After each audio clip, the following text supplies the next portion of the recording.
এই যে ইসলামের বিউটি, এটা যেন আমরা আমাদের ভাই বোনদের কাছে তুলে ধরতে পারি। আপনারা নিশ্চয় জানেন যে অনেকে ইসলামের বিরোধিতা করে, ইসলামকে অপছন্দ করে এজন্য না, ইসলামের ব্যাপারে তার ইনডেপথ নলেজ না থাকার কারণে। এখানে আমাদেরও দায় কম না, আমাদের প্রপার প্রেজেন্টেশনের অভাবে আমরা সুন্দরভাবে ইসলামকে তাদের কাছে হয়তো উপস্থাপন করতে পারিনি, ফলে তারা ইসলামের বিরোধিতা করে। তো আমাদের প্রাইম ডিউটি হচ্ছে আমরা নিজেরা ইসলামকে অনুশীলন করব এবং ইসলামের সৌন্দর্যকে, দ্য বিউটি অফ ইসলামকে আমরা অন্যের সামনে তুলে ধরব। এটা হচ্ছে আমাদের দায়িত্ব। আপনারা খুব চমৎকার সেমিনারের একটা টপিক নির্ধারণ করেছেন যে আধুনিক যুগে ইসলামিক লাইফস্টাইল। শুরুতে আমি ইসলামিক লাইফস্টাইল বলতে আসলে কি বোঝায় এই আইডিয়াটাকে, কনসেপ্টটাকে ক্লিয়ার করে আমি আমার মূল আলোচনায় যাবো ইনশাআল্লাহ বিইজনিল্লাহ। এই ফ্যানটা একটু কমাতে হবে, ফ্যানের বাতাসটা সামান্য একটু কমাই দিলে হবে।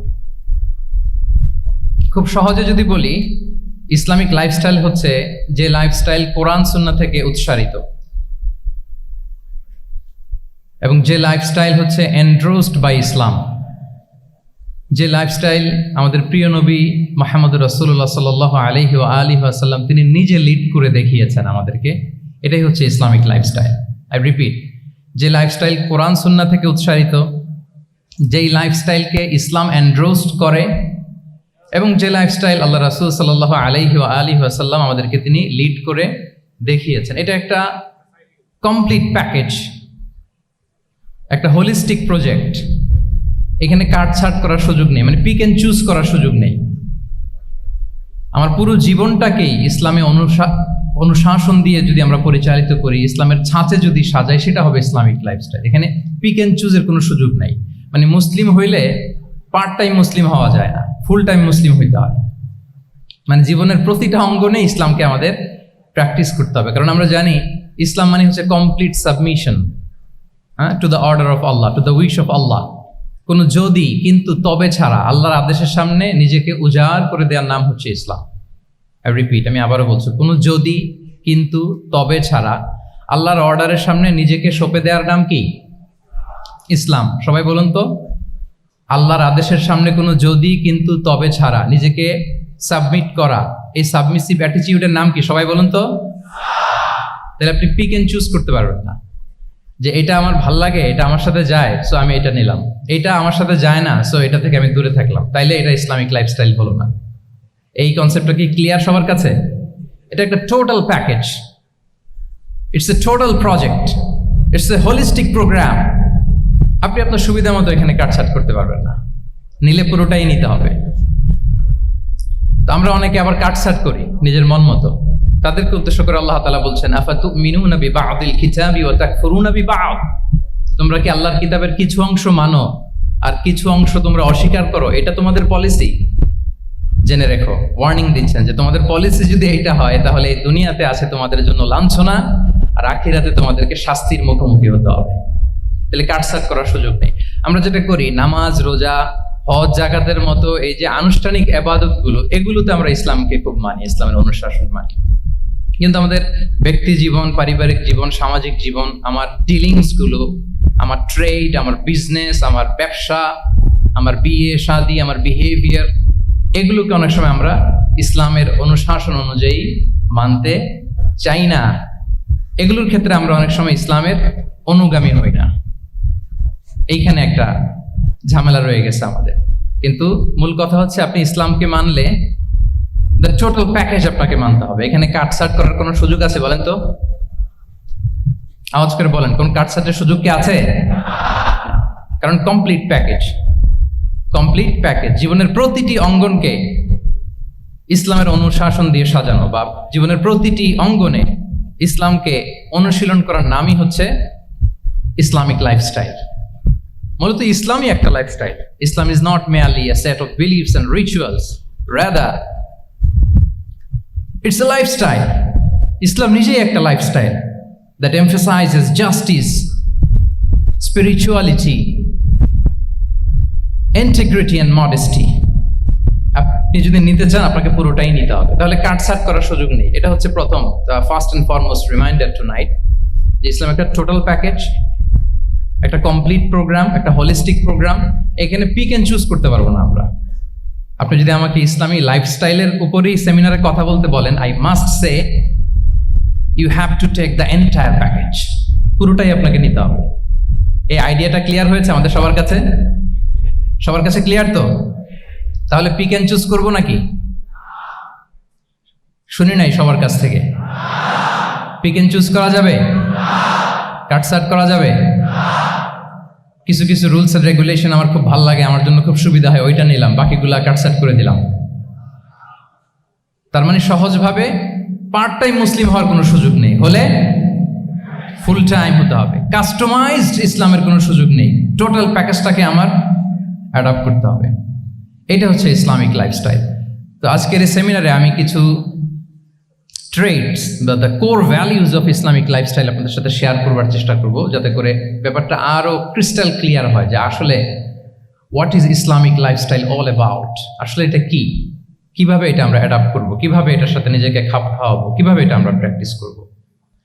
তাহলে প্রাথমিক কথা অলরেডি ডান, যে কাটসাট আমরা করব না, পিক অ্যান্ড চুজ করবো না, টোটাল প্রোগ্রামটাই আমরা নেওয়ার চেষ্টা করব।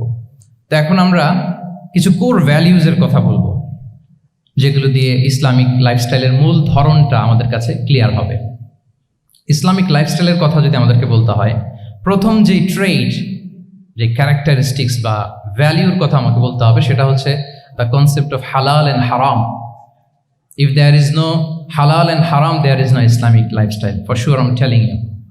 যদি হালাল হারাম না থাকে, এটা যদি আমরা মেনটেন না করি, এটা কোশ্চিন কালো ইসলামিক লাইফস্টাইল হবে না। আপনাকে হারাম থেকে যোজন যোজন দূরে থাকতে হবে, আর হালাল দিয়ে জীবনটাকে সাজাতে হবে। কারণ যেখানেই হালাল সেখানেই বারাকা। রিপিট, আমি আবারও বলছি, যেখানেই হালাল সেটার মধ্যে কি? হারামে কোনো বারাকা আছে? হারামে আছে অস্থিরতা, সাময়িক উন্মাদনা, এর ভেতরে বারাকা নাই। হালালের ভেতরে আল্লাহ তাআলা বারাকা ঢুকিয়ে দিয়েছে। আচ্ছা, আপনারা বলুন তো, গরুর গোশত খাওয়া এটা হালাল না হারাম? হালাল। কুকুরের গোশত খাওয়া হালাল না হারাম? আচ্ছা, গরু বছরে বাচ্চা দেয় কয়টা? গাভী? আচ্ছা, একটা। কুকুর দেয় কয়টা? কয়টা? 7টা, 8টা, 10টা? ফ্যামিলি প্ল্যানিং নাই তো? দেদারসে দিচ্ছে। আচ্ছা, গরু হালাল, কুকুর হারাম। গরু বাচ্চা দেয় কয়টা? কুকুর দেদারসে দিচ্ছে। তারপরেও বলেন, আমাদের এই যে বাংলাদেশে আমাদের কুরবানির ঈদে লক্ষ লক্ষ গরু জবাই হয়, বিয়ের অনুষ্ঠানগুলোতে এত গরুর গোশত আমরা খাই, প্রতিদিনের চাহিদা মেটানোর জন্য তো কত গরু কুরবানি করা হয়। এরপরে বলেন, বাংলাদেশে গরু বেশি না কুকুর বেশি? সবাই বলেন, গরু বেশি না কুকুর বেশি? কারণ কি? হালাল। কারণ কি? এই হালালে বরকত ঢুকিয়ে দিয়েছে কে? তাহলে if there is no concept of হালাল অ্যান্ড হারাম, there is no Islamic lifestyle. প্রথম core value of Islamic lifestyle হচ্ছে আপনাকে হালাল দিয়ে আপনার জীবনকে সাজাতে হবে। লা ইয়াদখুলুল জান্নাতা জাসাদুন গুযিয়া বিল হারাম। হারাম খেয়ে বর্ধিষ্ণু যে দেহ, সে দেহ আল্লাহর জান্নাতে প্রবেশ করবে না। মানে whatever you consume, it should be হালাল। এটা হালাল হইতে হবে। শুধু যেটা আপনি খাচ্ছেন এটাই না, কুলু মিম্মা ফিল আরদি হালালান তাইয়্যিবা, আল্লাহ তাআলা বলেছেন যেটা কনজিউম করবো হালাল হবে, হালাল হতে হবে। তো এটা শুধু এত ন্যারো কনসেপ্ট না, আপনার জীবনের সবটাই হালাল হতে হবে। ইউর ফুড শুড বি হালাল, ইউর ড্রিঙ্ক শুড বি হালাল, ইউর ইনকাম শুড বি হালাল, ইউর ফ্যাশন শুড বি হালাল, ইউর এন্টারটেইনমেন্ট শুড বি হালাল। সব কিছু হালাল হইতে হবে। আমরা অনেকে যে ভুলটা করি, আমরা খাওয়ার ক্ষেত্রে শুধু হালাল খুঁজি, এরকম অনেকে করে, কিন্তু অন্যান্য ক্ষেত্রে হালাল হারামের বাজ বিছান নাই। আমি একটা উদাহরণ প্রায়ই দেই, দেখবেন যে আমাদের বাংলাদেশের সরকারি অফিসগুলোতে তো ঘুষ চলে নাকি? আল্লাহ ঘুষ থেকে এই জাতিকে তুমি হেফাজত করো। আচ্ছা, দেখবেন যে আমাদের বিভিন্ন সরকারি অফিসগুলোর মুসলিম কর্মকর্তারা, তারা ওয়াইন খায় না। আমি দেখেছি, থাইল্যান্ডে গিয়েছে, চায়না গিয়েছে অফিসের কাজে, ওখানে হালাল রেস্টুরেন্টগুলো খুঁজে, কারণ মুসলিম, তার হালাল খাইতে হবে। তো সে ওয়াইন খায় না, পর্ক খায় না, কারণ ইসলামে এটা হারাম। আবার অনেক হিন্দু কর্মচারী, সে আবার গরুর গোশত খায় না, কারণ কি তার ধর্মে ওইটা হারাম। কিন্তু এই মুসলিম কর্মচারী, হিন্দু কর্মচারী, দুইজনের নির্বিশেষে মাশাআল্লাহ ঘুষ খায়। এরকম হয় না? দেখেন, মুসলিম ওয়াইন খায় না, পর্ক খায় না, তার ধর্মে হারাম। আমার হিন্দু ভাই গরুর গোশ খায় না, এটা তার ধর্মে হারাম। কিন্তু ঘুষ আবার দুই ধর্মে হালাল নাকি? হ্যাঁ, হালাল। তার মানে ওই যে pick and choose, you got the point, right? Pick and choose করেছে যে আমার ধর্মের এই এই নিয়ম আমি মানবো, কারণ এটা আমার জন্য খুব ফ্লেক্সিবল, এটা খুব ভালো লাগে। কিন্তু যেটা কঠিন হয়ে যাচ্ছে, যেটা তার বিরুদ্ধে দাঁড়াচ্ছে, ওইটা সে মানে না। তাহলে পিক এন্ড চুজ করার কোনো সুযোগ। আমরা আমাদের গোটা জীবনকে হালাল দিয়ে সাজাইতে হবে, তাহলে your lifestyle will be Islamic lifestyle. এই কথাটা কি বুঝতে পেরেছেন? তাহলে ইউর ফুড শুড বি হালাল, ইউর ড্রিঙ্ক শুড বি হালাল, ইউর ফ্যাশন শুড বি হালাল, ইউর ইনকাম শুড বি হালাল, ইউর এন্টারটেনমেন্ট শুড বি হালাল, even your relationship should be হালাল। ব্যাপার কি? এটার এত আওয়াজ বেড়ে গেল।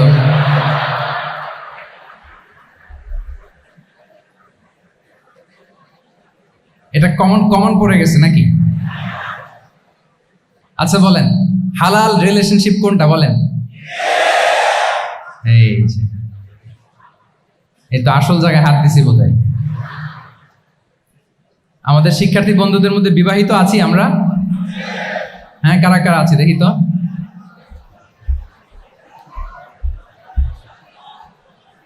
দেখি মাশাআল্লাহ মাশাআল্লাহ, ঠিক আছে ঠিক আছে। আমাদের বোনরা উপরে আছেন, মাশাআল্লাহ, অনেকে হাত তুলেছেন, আলহামদুলিল্লাহ।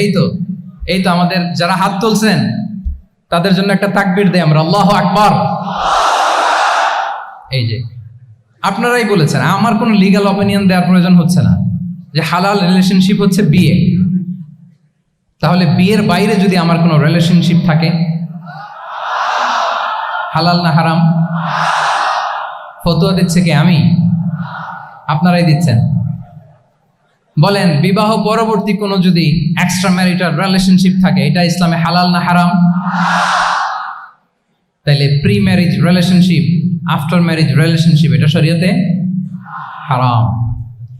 তো এই হারাম যদি আমি এই হারামের সাথে যদি নিজেকে জুড়ে দেই, তাহলে আমার লাইফস্টাইল এটা ইসলামিক লাইফস্টাইল হতে পারে না। আমরা বিয়ের মতো পবিত্র বন্ধনের মধ্য দিয়ে আমরা আমাদের দাম্পত্য জীবনকে উপভোগ করব। আল্লাহ তৌফিক দান করুন। এই যে অনেকে হাত তুলে ফেলছে, মাশাআল্লাহ, তার মানে সেকেন্ড ইয়ারে আছে, ফার্স্ট ইয়ারে আছে, থার্ড ইয়ারে আছে, আলহামদুলিল্লাহ, হালাল রিলেশনশিপে তারা গিয়েছে, মাশাআল্লাহ। তাহলে হালাল এন্ড হারামের ব্যাপারে যদি আমরা বলি, আমাদের পুরো জীবনের প্রতিটি অঙ্গন আমরা হালাল দিয়ে সাজাবো। কি বলেন? পারা যাবে তো ইনশাআল্লাহ? হারামের সাথে আমাদের কোনো সম্পর্ক আছে? হ্যাঁ, আমরা সবকিছু হালাল দিয়ে সাজাবো তো? হারামকে আমরা না বলে দিব, না, নো। আজকের এই জহির রায়হান মিলনায়তন, না এটা কি নাম? জহির রায়হান মিলনায়তনের এই হলরুম থেকে হারামকে আমরা লাল কার্ড দেখাই দিলাম। কি বলেন? হারামকে আমরা নো বলবো, আওয়াজ করে বলুন, নো। ওকে, নো টু হারাম। তাহলে দ্য কনসেপ্ট অফ হালাল এন্ড হারাম আশা করি আমাদের কাছে ক্লিয়ার। আমরা হালাল দিয়ে নিজেদের জীবনকে সাজাবো, হারামের সাথে আমাদের কোনো সম্পর্ক নাই। তাহলে একটা ট্রেড আমরা শেয়ার করলাম, একটা কোর ভ্যালু শেয়ার করলাম, যে আমরা যদি হালাল মেনটেন করতে পারি আমাদের জীবনে, এটা হচ্ছে one of the core values of Islamic lifestyle. 2 নম্বর হচ্ছে, ইসলামিক লাইফস্টাইলটা বেসিক্যালি এটা একটা প্রোডাক্টিভ লাইফস্টাইল। মানে ইসলামী লাইফস্টাইল আমাদেরকে প্রোডাক্টিভ হতে উদ্বুদ্ধ করে। আপনার দিন শুরু হবে অনেক সকালে, প্রোডাক্টিভিটি নিয়ে অনেক লম্বা আলোচনা করা যেতে পারে। আমি ছোট্ট একটা পয়েন্ট যদি আজকের এই হলরুমে শেয়ার করি প্রোডাক্টিভিটি নিয়ে, যে ইসলামিক লাইফস্টাইল হচ্ছে আপনি একেবারে সকাল সকাল আপনার দিন শুরু করবেন। Early to bed and early to rise makes a man healthy wealthy. সবাই তো শিখেছি এটা, যে আগে আগে ঘুমোতে যাও, আগে আগে ঘুম থেকে জাগো, তুমি ধনী হবে, তারপর তুমি প্রজ্ঞাবান হবে, তুমি সুস্বাস্থ্যের অধিকারী হবে। এটা হচ্ছে ইসলামিক লাইফস্টাইলের একটা কোর ভ্যালিউ। সকাল সকাল দিন শুরু করা, মানে সানরাইজের আগে আমার সকাল শুরু হবে। কাজী নজরুলের যে কবিতা, সূর্যি মামা জাগার আগে উঠবো আমি জেগে, পড়েছি আমরা সবাই, কিন্তু হয়তো মানা হয় না। তো এই যে সকাল সকাল ঘুম থেকে ওঠা, এটা যদি আপনার মধ্যে না থাকে, এটা ইসলামিক লাইফস্টাইল হতে পারে না। You must be a morning person. সকাল সকাল উঠতে হবে। আপনার সময় এমনভাবে মেনটেন করবেন আপনি, যে সকাল সকাল ফজরের পর থেকে আপনি অ্যাক্টিভ। তার মানে you have to wake up early, you have to sleep early. একজন মর্নিং পার্সন যদি না হন, এটা ইসলামিক লাইফস্টাইল হবে না। এর কারণ আল্লাহ রাসূল সাল্লাল্লাহু আলাইহি ওয়া আলিহি ওয়াসাল্লাম আমাদেরকে সকালে জেগে থাকার ব্যাপারে ইন্সপায়ার করেছেন, এবং তিনি দোয়া করেছেন এই উম্মার জন্য স্পেশালি, যে এই সময়টা এটা ফুল অফ বারাকা, ফুল অফ ব্লেসিংস। তিনি দোয়া করেছেন, আল্লাহুম্মা বারিক লি উম্মতি ফি বুকুরিহা। আল্লাহ এই উম্মতের বুকুরটা, মানে সকালের সময়টা, লেটস সে সানরাইজের পরে 3-4 ঘন্টা, এই সময়টাকে আল্লাহ আপনি বরকত দিয়ে ভরে দেন। এই সময়টাতে ঘুমানো যাবে না, এটা হচ্ছে বরকতের সময়। এবং আল্লাহ রাসূল সাল্লাল্লাহু আলাইহি সাল্লাম যদি কোনো সামরিক অভিযান প্রেরণ করতেন, এই টাইমে প্রেরণ করতেন, এই বুকুরের টাইম। এবং সাহাবারা তাদের কোনো ট্রেড ক্যারাভান, ব্যবসায়িক কাফেলা যখন সেন্ড করতেন, এই টাইমটাতে সেন্ড করতেন, কারণ এই টাইমটাতে বারাকা। তো এখন নিজের সাথে মিলিয়ে নেন যে এই টাইমটাতে আমরা কি করি। আমি জানি না আপনাদের কি অভ্যাস। আমি এসে তো শুনলাম যে জাহাঙ্গীরনগর বিশ্ববিদ্যালয়ে নাকি যতজন শিক্ষার্থী, মানে ততজনের জন্য এখানে আবাসনের ব্যবস্থা আছে। বাংলাদেশের কোনো ইউনিভার্সিটিতে নাকি এটা নেই। আলহামদুলিল্লাহ, অসাধারণ প্রিভিলেজ, এখানে অনেক সুন্দর সুযোগ। তো এখন বলেন, আপনাদের সকালের রুটিন কি বলেন? ঘুমিয়ে থাকেন না জেগে থাকেন? হ্যাঁ, আচ্ছা, ফজরের পরে আমরা ঘুমাই কারা কারা দেখি? সর্বনাশ। আচ্ছা ঠিক আছে, হাত নামান। আচ্ছা, ফজরের পরে আমরা একটু এক্সারসাইজ করি, পড়াশোনা করতে বসি কারা কারা? মাশাআল্লাহ, আছে কিছু, ঠিক আছে, হাত নামান। এবার 2 বারের 1 বারও যারা হাত তোলেননি তারা হাত তোলেন। আপনারা কি করেন? এইটা হ্যাঁ, ডিভাইস। তো সম্মানিত সুধী মণ্ডলী, আল্লাহুম্মা বারিক লি উম্মতি ফি বুকুরিহা। আপনারা আমাকে এনেছেন ইসলামিক লাইফস্টাইল নিয়ে বলতে, তো আমাকে বলতেই হবে, ফজরের পরে ঘুমানো চলবে। প্রথমে আমরা হারামকে না বলে দিলাম, এবার আমরা না করে দিব কোনটাকে? হ্যাঁ, ফজরের পরে আজকে থেকে কোনো ঘুম চলবে। যদি আপনি চান, একটু দূরে সরাইতে হবে, যে ড্রোনগুলো একটু দূরে সরাইতে হবে। ফজরের পরে আজকে থেকে, আমি এখানে জবরদস্তি করব না, শুধু আপনাদের সামনে আমি প্রেজেন্ট করছি। যদি সেমিনারের যে টপিক নিয়ে আপনারা শুনতে এসেছেন, এটা যদি আপনি অ্যাডাপ্ট করতে চান, অনুশীলন করতে চান, হ্যাঁ, ফজরের পরে আজকে থেকে কোনো ঘুম চলবে। এই সময়টাতে অনেক বারাকা আছে। তো কি করতে হবে? এটার জন্য আগে ঘুমোতে হবে। কি বলেন? অনেকে ফজরের এই বরকতময় সময়টা তারা ঘুমাতে মিস করে। এর কারণ দেরিতে ঘুমোতে যাওয়া। আগে ঘুমানোর অভ্যাস করতে হবে, কিন্তু আগে তো ঘুম আসে না, তাই না? এই যে ডিভাইস আমাদেরকে ঘুমাতে দেয় না, আমাদের শান্তির ঘুম কেড়ে নিছে এই ডিভাইস অ্যাডিকশন, স্ক্রিন আসক্তি আমাদের শান্তির ঘুমকে কি করেছে? কেড়ে নিয়েছে। আল্লাহ তাআলা রাতকে বানিয়েছেন ঘুমের জন্য। ওয়াজআলনাল লাইলা লিবাসা। লিবাস মানে আবরণ। আমি রাতকে বানিয়েছি পোশাকের মতো আবরণ করে, যে আবরণ রাত্রিবেলা নিঝুম নিস্তব্ধ অন্ধকার দিয়ে ছেয়ে দেয়। ফলে মেলাটিন নামে একটা হরমোন নিঃসরিত হয়, আমাদের ঘুম ভাব আসে। ঘুমের জন্য আল্লাহ তৈরি করেছেন রাতকে। এরপরে আল্লাহ তাআলা বললেন, ওয়াজআলনান নাহারা মাআশা। আর দিনকে বানিয়েছি আমি প্রাণ চঞ্চল করে, দিনে আমরা কাজ করব। তাহলে রাতে আগে ঘুম, আর দিনের বেলা আল্লাহ তাআলা আমাদেরকে কাজ করার জন্য সৃষ্টি করেছেন। কিন্তু এই সাইকেলটাকে আমরা ঘুরাই ফেলছি। রাতে যত দেরি করে আপনি ঘুমাবেন, সকালে ঠিক তত দেরি করে আমাকে উঠতে হয়, ঠিক কিনা বলেন? তাহলে ফজরের পর বুকুর পিরিয়ড অফ টাইমটাকে কাজে লাগাতে হলে রাতে আমাদেরকে আগে ঘুমাতে যেতে হবে। রাতে কি করতে হবে? আগে ঘুমোতে যেতে হবে। তাহলে 1 নম্বরে কি বললাম? কনসেপ্ট অফ হালাল এন্ড হারাম। 2 নম্বরে বললাম প্রোডাক্টিভিটি। ইসলামিক লাইফস্টাইল হচ্ছে একটা প্রোডাক্টিভ লাইফস্টাইল। এটা মেনটেন করতে হলে প্রোডাক্টিভিটির অনেক কথা। একটা কথা হচ্ছে সকাল আপনার দিন শুরু করুন। কি পারা যাবে তো ইনশাআল্লাহ? সবাই একসাথে পড়ে ইনশাআল্লাহ। এই যে আমাদের দেরি করে রাতে ঘুম আসে, স্ক্রিন আসক্তি, এই ডিভাইস আমাদের আরামের ঘুম কেড়ে নিছে কেন জানেন? এর কারণ হচ্ছে আল্লাহর দেয়া যে ফিতরাত, এই ফিতরাতকে আমরা উল্টে দিয়েছি। ফিতরাত শব্দটার সাথে আপনাদের পরিচয় আছে?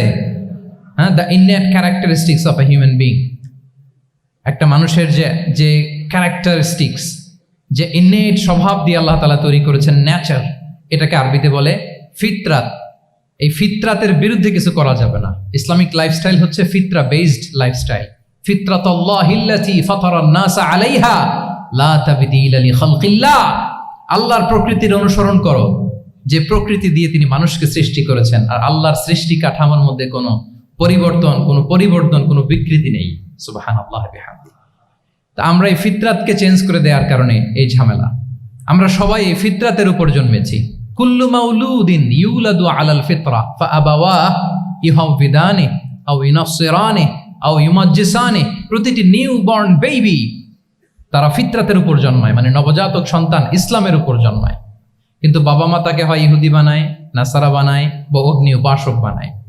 তাহলে এই যে ফিতরাত, আল্লাহর দেয়া ফিতরাতকে যখন আমরা চেঞ্জ করেছি, আমাদের জীবন থেকে বারাকা উঠে গিয়েছে। ফিতরাতকে যদি আরো সহজ করে আমি আপনাদেরকে বুঝাই, তাহলে ফিতরাত হচ্ছে যা কিছু স্বাভাবিক, যা কিছু কল্যাণকর, যা কিছু ভালো, তাই ফিতরাত। আই রিপিট, সুপ্রিয় শিক্ষার্থী বন্ধুরা, ফিতরাত হচ্ছে যা কিছু স্বাভাবিক, যা কিছু ভালো, যা কিছু কল্যাণকর, তাই কি? তাই ফিতরাত। এই যে এখন আরবি কোন মাস চলছে বলেন তো? রজব। এই রজব মাসের ২৬ তারিখ দিবাগত রাত্রে আল্লাহ রাসূল সাল্লাল্লাহু আলাইহি ওয়াসাল্লাম ঊর্ধ্ব জগতের একটা ভিজিটে গিয়েছিলেন। আমরা জানি না সবাই? হ্যাঁ, ইসরা মেরাজের কথা আমরা জানি। সো এই মেরাজ রজনীতে আল্লাহ রাসূল সাল্লাল্লাহু আলাইহি ওয়া আলিহি ওয়াসাল্লাম ফিতরাত মানে what is the essence of ফিতরা, এটা বোঝানোর জন্য হাদিসটা আমি শেয়ার করছি। মেরাজে যখন গেলেন, জিবরিল আলাইহিস সালাম ওনাকে 2টা পেয়ালা দিলেন। তিনি বললেন উচিচু বি ইনাআইন, আমাকে 2টি পেয়ালা দেয়া হলো। ফি আহাদিহিমা লাবান ওয়া ফিল আখারি খামর, এক পেয়ালায় ছিল দুধ, আরেক পেয়ালায় ছিল মদ। ফা আখাযতুল লাবান ওয়া শারিবতু, যখন 2টা অপশন দেয়া হলো, 2টা পেয়ালা, আমি দুধের পেয়ালাটা নিলাম এবং সেটা পান করলাম। তখন জিবরিল আলাইহিস সালাম বললেন আসাবতাল ফিতরা, মানে you are guided to the ফিতরা, আপনি সঠিকটাই নিয়েছেন, যেটা ফিতরা, যেটা নেওয়া উচিত আপনি ওইটাই নিয়েছেন। তাহলে এখন আরো সহজ হবে, যদি 2টা পেয়ালা দেয়া হয়, একটা মদের পেয়ালা আর একটা দুধের পেয়ালা, তো আমরা নিব কোনটা বলেন? হ্যাঁ, তাইলেই ফিতরা হবে। তাহলে কি হবে?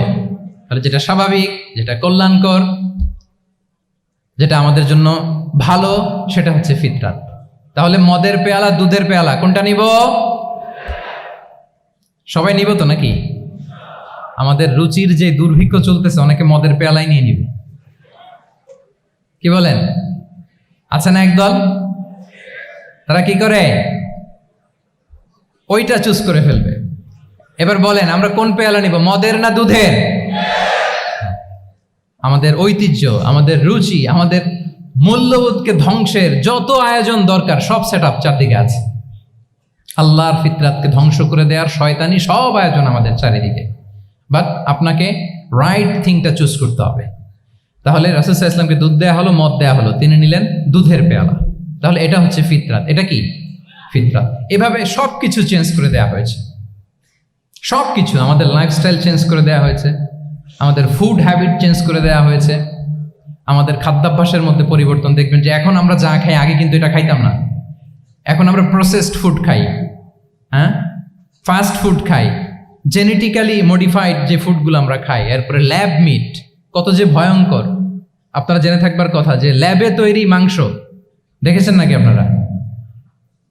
প্রাকৃতিক মাংসের কোনো ছিটে ফোটা নেই, কিন্তু এটা গরুর মাংস হয়ে গেছে, ওইটা মানুষ খাচ্ছে। মানে আমাদের লাইফস্টাইলও করাপ্টেড, আমাদের ফুড হ্যাবিটও করাপ্টেড, আমাদের স্লিপিং সাইকেলটা করাপ্টেড, সব কিছু করাপ্ট করে দেওয়া হচ্ছে।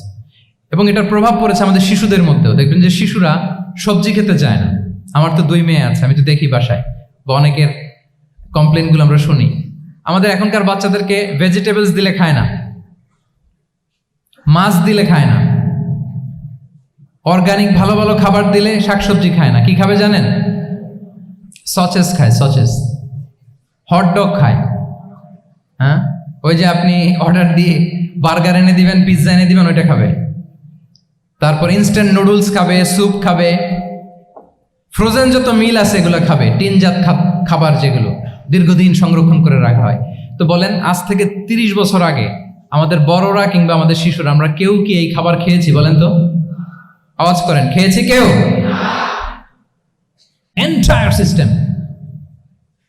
কেন আমরা ইসলামিক লাইফস্টাইল নিয়ে কথা বলছি এখন? কারণ আমাদের পুরো সিস্টেমটাই, আমাদের পুরো ফিতরাতটাই ওরা চেঞ্জ করে দিয়েছে। তারপর ডিভাইস ছাড়া বাচ্চারা খেতে চায় না, কার্টুন দেখে দেখে খাওয়াতে হয় ওদের, কি বলেন? আচ্ছা বলেন তো, আজ থেকে 30 বছর পেছনে ব্যাক টু দ্য হিস্ট্রিতে যদি আমরা যাই, 70-এর দশকে, 80-র দশকে বাংলাদেশের কোনো একটা গ্রামের কথা, একটা পল্লীর কথা আপনি একটু চিন্তা করেন তো। রাত 8টার দিকে, 9টার দিকে আপনি ওই গ্রামের কাউকে খুঁজে পাবেন? 70-এর দশকে, 80-র দশকে একটা গ্রামের, একটা গ্রামীণ একটা পরিবেশের কথা যদি চিন্তা করেন, রাত 8টায় সবার কি অবস্থা বলেন তো? আপনি তো ঘুম খুঁজে পান না, আপনার তো ইনসমনিয়া। আমাদের এখন ট্যাবলেট খাওয়া লাগে না ঘুমের জন্য? আমাদের তো ইনসমনিয়া হয়ে গেছে এখন। কিন্তু আজ থেকে বেশি দূরে না, 30 বছর আগের একটা গ্রামীণ পরিবেশের রাত 8টার পরিবেশ হচ্ছে সবাই ঘুম। আমরা তারও 2 বা 3 ঘন্টা পরে ডিনার করব, কিন্তু ওনাদের মাগরিবের আগে বা পরে ডিনার করে ফেলছে, এশার নামাজ পড়েই কি 1-2 জন না, পুরো গ্রাম জামাতে ঘুম। পুরো গ্রাম জামাতের সাথে ঘুম। তো যে লোকটা 8টার দিকে ঘুমালো, উঠবে কখন বলেন? রাত 3টার পর ওর ঘুম আসবে? আর হ্যাঁ, ঘুমেরও তো একটা লজ্জা শরমের ব্যাপার আছে, আর কত থাকবে এখানে, কি বলেন? আপনি তো ঘুমাতে যান রাত 2টায়, আর আজ থেকে 30 বছর আগে আমার বাংলাদেশের একটা গ্রামীণ পরিবেশে রাত 8টার দিকে সবাই ঘুম। আমরা এখন যেই টাইমটাতে ঘুমোতে যাই, ওই সময় ওনাদের অর্ধেক ঘুম শেষ। ফজরের নামাজ পড়ে আমাদের বাপ চাচারা কি করতো? হ্যাঁ, একটু ব্যাক টু দ্য হিস্ট্রিতে তাকান না। ফজরের নামাজ পড়ে এক বল পান্তা ভাত খাইতো। আমরা তো এখন এতটুকু খাইলে আমাদের এটা বার্ন করার জন্য দৌড়াইতে হয় 5 কিলো, জিমনেশিয়ামে যাইতে হয়, কত আয়োজন, কত ওয়ার্কআউট করা লাগে। এক বল কাঁচামরিচ দিয়ে, পোড়ামরিচ দিয়ে ভাত খেয়ে চলে যাইতো ফসল খেতে। দুপুরে আবার এক বল, খাইতে বসলেই এক বল। আমরা সারা মাসে খেতে পারি না এক বল। আচ্ছা, কি খেত? খাওয়ার আইটেমটা দেখেন তো, কোনো ফরমালিন আছে? কথা বলেন। কোনো মেডিসিন ছিল না, একেবারে ফ্রেশ, হ্যাঁ, পিওর অর্গানিক। নিজেদের মাঠ থেকে আনা যে ধান, ঢেকি ছাটার ধান দিয়ে ভাত খেত। বাড়ির পুকুরের মাছ, কোনো ফরমালিন নাই। নিজের চাষ করা সবজি খেত, গোয়ালের দুধ খেত। আমরা অনেকে মনে করি যে আমাদের এই যে সায়েন্স অ্যান্ড টেকনোলজিক্যাল অ্যাডভান্সমেন্টের যুগে আমরা বোধহয় খুব সুখে আছি, আমাদের দাদা পরদাদারা বোধহয় এত সুখ করে যায় নাই। ওনারা যে সুখ করে গেছে তা আমরা চোখেও দেখিনি। আমার দাদা পরদাদারা যে সুখে লাইফ লিড করেছে তার অর্ধেকও আমরা করতে পারি না। তারাই আসলে শান্তির, সুখের, আনন্দের সময়টা তারা কাটিয়েছে। তাহলে সম্মানিত সুধীমণ্ডলী, পুরো আমি আপনাদেরকে বোঝানোর চেষ্টা করছি যে ইসলামিক লাইফস্টাইল নিয়ে why we should talk about Islamic lifestyle, কারণ পুরো সিস্টেমটাকে তারা কলাপস করেছে, করাপ্ট করেছে। ফুড হ্যাবিট, আমাদের লাইফস্টাইল, আমাদের স্লিপিং স্টাইল সব চেঞ্জ করেছে। তো এই জন্য আল্লাহর দেয়া ফিতরাতকে যেন আমরা প্রিজার্ভ করি, আমরা সচেতন হই। এখনই যদি সচেতন না হই, ডিজাস্টার আমাদের জন্য অপেক্ষা করছে। Just wait and see. তাহলে ইসলামিক লাইফস্টাইল হচ্ছে একটা ফিতরা বেসড লাইফস্টাইল। এই ফিতরাকে আমাদেরকে প্রিজার্ভ করতে হবে। তাহলে 3টা পয়েন্ট বলে ফেলছি অলরেডি, যদি আপনাদের মনে থাকে। প্রথমে কি বলেছিলাম? হালাল, হালাল দিয়ে জীবন সাজাবো। 2 নম্বরে প্রোডাক্টিভিটির জন্য কি করব?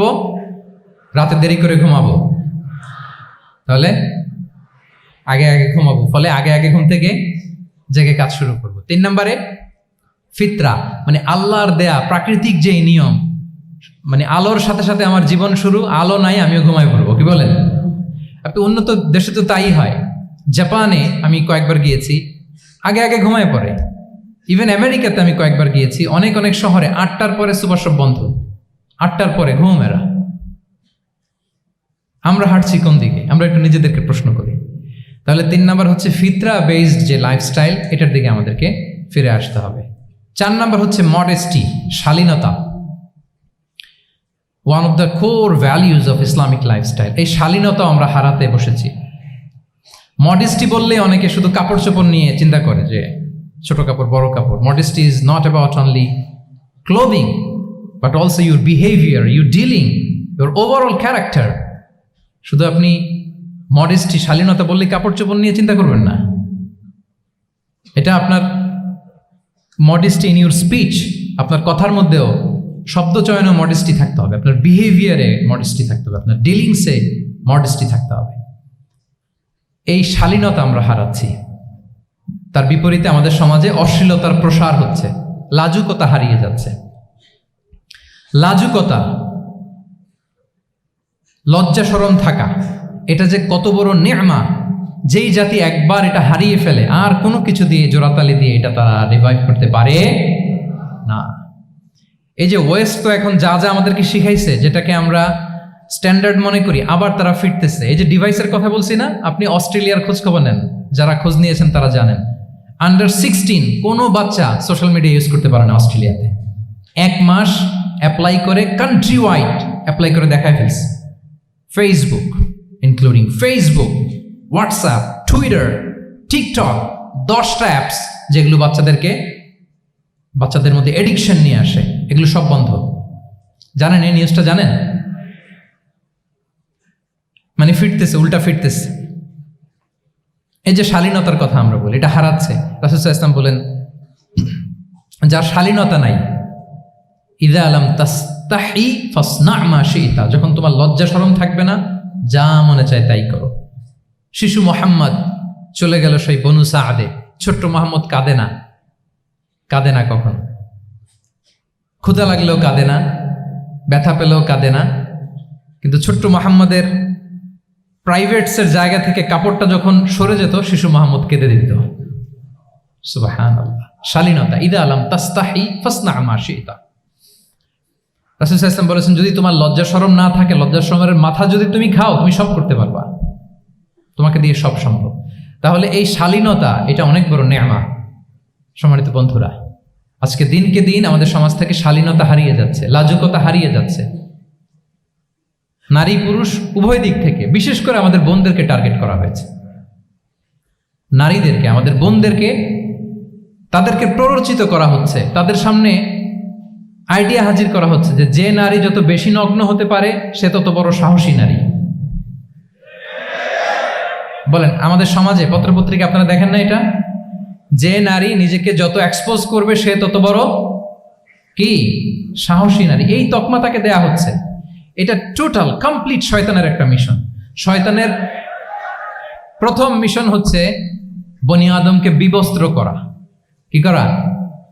আল্লাহ তাআলা আদম আলাইহিস সালাম, হাওয়া আলাইহিস সালামকে বলেছিলেন যে নিষিদ্ধ গাছ যেও না, খেও না। শয়তানের প্ররোচনায় খেয়ে ফেলেছিলেন, সাথে সাথে জান্নাতের পোশাক খুলে পড়েছে। তার মানে শয়তানের প্রথম মিশন হচ্ছে মানুষকে কি করা? নগ্ন করা। মানুষকে কি করা? নগ্ন করা। তাহলে আমাদের বোনদেরকে এমন ভাবে তাদের সামনে উপস্থাপন করা হচ্ছে, প্ররোচিত করা হচ্ছে এবং বলা হচ্ছে নগ্নতার পথে যে বেশি হাঁটে সে নাকি তত সাহসী নারী। নাউযুবিল্লাহি মিন যালিক। তাহলে এই যে মানব জাতিকে বস্ত্রহীন করা, এটা শয়তানের একটা মিশন। তার বিপরীতে ইসলাম নারীকে সম্মান দিয়েছে, সম্মান করেছে। যে ঘরে প্রথমে কন্যা জন্মায়, খায়রুকুম মান বুখিরা বিল উনসা, সে ঘরটাকে আল্লাহ তাআলা বরকতময় করে দেয়। 2 সন্তান তো 2 জান্নাতের দরজা ওপেন। 2 কন্যা সন্তান, 3 কন্যা সন্তান তো 3টা জান্নাতের দরজা ওপেন। সুবহানাল্লাহ। স্ত্রী হয়ে যখন ঘরে যাবে, যে ব্যক্তি তার স্ত্রীর কাছে সেরা, পরিবারের কাছে সেরা, সে সবার কাছে সেরা, সে আল্লাহর কাছে সেরা। সুবহানাল্লাহ। এবং কোনো মা যদি সন্তান জন্ম দিতে যে মারা যায়, কিয়ামতের দিন আল্লাহ তাআলা ওই মাকে শহীদদের কাতারে দাঁড় করাবেন। আর যদি সেফলি সন্তান ভূমিষ্ঠ হয়, আল্লাহ বলে মায়ের পায়ের নিচে ওই সন্তানের বেহেশত। সুবহানাল্লাহ। কিভাবে নারীর স্টেটাস, মর্যাদাকে ইসলাম বাড়িয়েছে। এবং এই যে ইসলাম যে নারীকে যে ভিআইপি হিসেবে কনসিডার করে, হ্যাঁ, ইসলামের দেয়া নারীর ড্রেস কোড নিয়ে আমাদের অনেকের কত কথা, কত ক্রিটিক। এটা কেন করে? কারণ Islam consider women as a queen. Islam তো নারীকে রানী হিসেবে কনসিডার করে। কি হিসেবে বলেন? আচ্ছা বলেন, যে কুইন হবে, যে রানী হবে, তার একটা স্পেশাল ড্রেস কোড থাকবে না? তার একটা স্পেশাল প্রোটোকল থাকবে না? রানীর সাথে কি যা মনে চায় তা করা যায়, দেখা করা যায়, তার কাছে যাওয়া যায়? আল্লাহু আকবার। কারণ ইসলাম চায় নারীদের জন্য পৃথিবীটা নিরাপদ হোক। ইসলাম চায় নিজ গৃহে বা কর্মক্ষেত্রে নারীরা নিরাপদ থাক। ইসলামের যত ভ্যালিউজ আছে, যত রুলস এন্ড রেগুলেশন আছে, এটা আমাদের ভালোর জন্য, মানব জাতির কল্যাণের জন্য।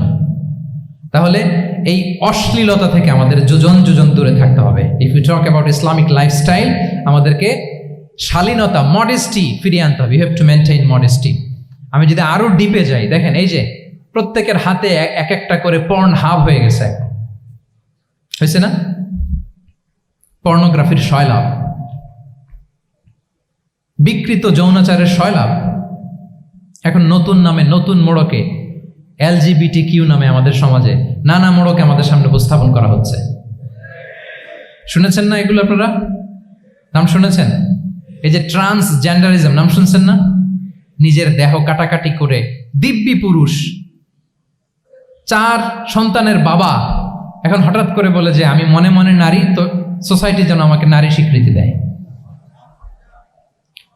বায়োলজিক্যালি দিব্যি নারী, 3 সন্তানের মা, এখন বলে যে এখন আমি মনে মনে ভাবতেছি পুরুষ, তো আমাকে পুরুষ হিসেবে তুমি কনসিডার করো। আল্লাহর দেয়া ফিতরাত, এই যে বলছে উল্টায় ফেলতেছে, এই ফিতরাতকে ধ্বংস করার সবচেয়ে জঘন্যতম এই নতুন যেটা বাজারজাত করা হচ্ছে যে আইডিওলজি, এটা হচ্ছে ট্রান্সজেন্ডারিজম। অধিকারের মোড়কে, তাও আসতেছে কিভাবে? কিসের মোড়কে বলেন তো? রাইটসের কথা বলে, যেটা একটা রাইটস। এজন্য সম্মানিত সুধীমণ্ডলী, শালীনতার কোনো বিকল্প নেই। If you want to take care of yourself, if you want to take care of your family, your society, you have to maintain modesty. কোনো বিকল্প নেই, সাবধান হইতে হবে আমাদেরকে। তাহলে 4 নম্বরে কি? শালীনতা, মডেস্টি। শালীনতা হচ্ছে ইসলামিক লাইফস্টাইলের ভূষণ। এখন পরিকল্পিতভাবে এই শালীনতার কবর রচনা করা হচ্ছে আমাদের সমাজে। আপনারা কি রাগ করতেছেন? কথা ক্লিয়ারলি বুঝতে পারতেছেন? আমি যদি রয়ে শয়ে কথা বলি তো বুঝতে পারবেন আপনারা? ক্লিয়ারলি মেসেজগুলো আমি আপনাদের সামনে পৌঁছে দিচ্ছি। তাহলে কয়টা গেল? 4টা। হালাল, প্রোডাক্টিভিটি, প্রিজার্ভিং ফিতরা, এন্ড ফাইনালি মডেস্টি। 4টা কাভার। 5 নম্বরে হচ্ছে ইসলামিক লাইফস্টাইল যদি আমরা মেনটেন করি, we must have to be optimistic, hopeful, আশাবাদী হইতে হবে। মুমিনের ডিকশনারিতে হতাশা নেই। আমরা হতাশ হই না, আমরা নিরাশ হই না, আমরা ভরসা রাখি এক মহান সত্তার উপর। আওয়াজ করে বলুন, তিনি কে? শয়তানের মিশন হচ্ছে আমাদেরকে হতাশ বানানো। আমি স্টেজে ওঠার আগে সম্মানিত স্যার বলতেছিলেন যে আপনি একটু আশাবাদী করবেন আমাদের নারী শিক্ষার্থীদের ব্যাপারে, আমাদের ছেলে শিক্ষার্থীদের কয়েকটা ইস্যু স্যার বললেন যে কিছু ফ্রাস্ট্রেশন তাদের মধ্যে কাজ করে। আজকে আপনাদের ডিকশনারি থেকে ফ্রাস্ট্রেশনকে একেবারে অমিট করে দিয়ে যাব। বলেন, বিশ্বাসীদের ডিকশনারিতে হতাশা বলে কোনো শব্দ আছে? ফ্রাস্ট্রেশন আছে? কারণ শয়তানের মিশন হচ্ছে আমাদেরকে হতাশ বানানো। কি বানানো? শয়তান আমাদেরকে আশাবাদী করতে চায় না, সে চায় আমরা যেন হতাশ হই। আমি ভুল করেছি, পাপ করেছি, অন্যায় করেছি, তো শয়তান সেই পাপের সাগরে আমাকে হাবুডুবু খাওয়াতে চায়, বলে আর অনেক ভুল হয়ে গেছে, অনেক দূর তুই চলে এসেছিস, আর আল্লাহ তোকে ক্ষমা করবে না, থাক এখানেই থাক, করতে থাক। এরকম শয়তান টেম্পটেশন দেয়, প্রভোকেশন করে। কিন্তু শয়তান জানে না যে আল্লাহর রহমতের দরিয়া কত বড়। শয়তানের মিশন হচ্ছে আমাদেরকে হতাশ বানানো, আর আল্লাহর বাণী আমাদের হৃদয়ে আশা জাগায়, আশাবাদী করে তোলে। আল্লাহর এই কিতাবের, কোরআনের প্রতিটি আয়াতে পরতে পরতে পাবেন আপনি মোটিভেশন, ইন্সপিরেশন। আল্লাহু আকবার। লা তাহজান ইন্নাল্লাহা মা'ানা। মনকে তুমি বুঝিয়ে বলো আল্লাহ আছেন আমার সাথে। জাহাঙ্গীরনগর বিশ্ববিদ্যালয়ের আমার সুপ্রিয় শিক্ষার্থী বন্ধুরা, এই বাক্যটি নিজের জীবনের জন্য, নিজের জীবনের সাথে সেট করে নেন। মনকে তুমি বুঝিয়ে বলো আল্লাহ আছেন আমার সাথে। বিপদে আপদে, আমাদের লাইফে আপস এন্ড ডাউনস থাকে, সব মুহূর্তে আমরা এই কথাটা খেয়াল করব যে কেউ যদি আমাকে হেল্প করার জন্য নাও থাকে, এক মহান সত্তা আছে, তিনি কে? আল্লাহ রাসূল সাল্লাল্লাহু আলাইহি ওয়াসাল্লাম, আবু বকর রাদিয়াল্লাহু তাআলা আনহু গারে সাউরে হিজরতের রাতে লুকিয়ে আছেন। কুরাইশরা খুঁজতেছে, আবু বকর রাদিয়াল্লাহু তাআলা আনহু তটস্থ, না জানি ধরা পড়ে যায়। তিনি বলছেন, কুরাইশরা আমাদের এত পাশ দিয়ে যাচ্ছে, একটু মাথা নিচু করলে দেখে ফেলবে আমাদের। রাসূল সাল্লাল্লাহু আলাইহি ওয়াসাল্লাম বললেন যে ভয় পেও না। আবু বকর, তুমি কি ভেবেছো আমরা এখানে গুহাতে 2 জন? না না, এই গুহায় আমরা 2 জন নই, আমাদের সাথে একজন মহান সত্তা আছে। তিনি কে? আমরা 3 জন এখানে। লা তাহজান ইন্নাল্লাহা মা'ানা। ভয় পেও না, হতাশ হয়ো না, নিশ্চয় আল্লাহ আমাদের সাথে আছেন। আল্লাহ তাআলা সরাসরি কথাটাকে কোরআনে কোট করেছেন যে লা তাহজান ইন্নাল্লাহা মা'ানা। তাহলে সুপ্রিয় বন্ধুরা, এই বাক্যটা আমাদের খেয়াল রাখতে হবে যাদের মধ্যে ফ্রাস্ট্রেশন কাজ করে, যে মনকে তুমি বুঝিয়ে বলো কে আছেন আমার সাথে। আল্লাহ আছেন আমার সাথে। এরকম কোরআনের পরতে পরতে অনেক আয়াত পাবেন। লা তাইআসু মির রাউহিল্লাহ ইন্নাহু লা ইয়াইআসু মির রাউহিল্লাহি ইল্লাল কওমুল কাফিরুন। আল্লাহর রহম থেকে নিরাশ হইও না। কাফিররা ছাড়া কেউ আল্লাহর রহম থেকে নিরাশ হয়। আমি আপনি আমাদের জীবনে কত ভুল করেছি, কত অন্যায় করেছি, কতটাই বা পাপ করেছি। মনে রাখবেন, আমাদের পাপ যত বড় হোক, আল্লাহর রহমতের দরিয়া তার চাইতেও বড়। ইন্না মাআল উসরি ইউসরা ফাইন্না মাআল উসরি ইউসরা, and verily with every hardship there is an ease. প্রত্যেক কষ্টের পরেই থাকে স্বস্তি। এই বাক্যগুলো কি আপনাকে মোটিভেশন দেয় না? এই কথাগুলো কি আপনাকে চাঙ্গা করে না? আপনার জীবনে ইন্সপিরেশন হয়ে আসে না এই কথাগুলো? ওয়ালা তাহিনু ওয়ালা তাহজানু ওয়া আনতুমুল আ'লাউনা ইন কুনতুম মুমিনিন। চিন্তা করো না, হতাশ হয়ো না, তোমাদেরই বিজয় হবে যদি তোমরা মুমিন হও। আল্লাহু আকবার।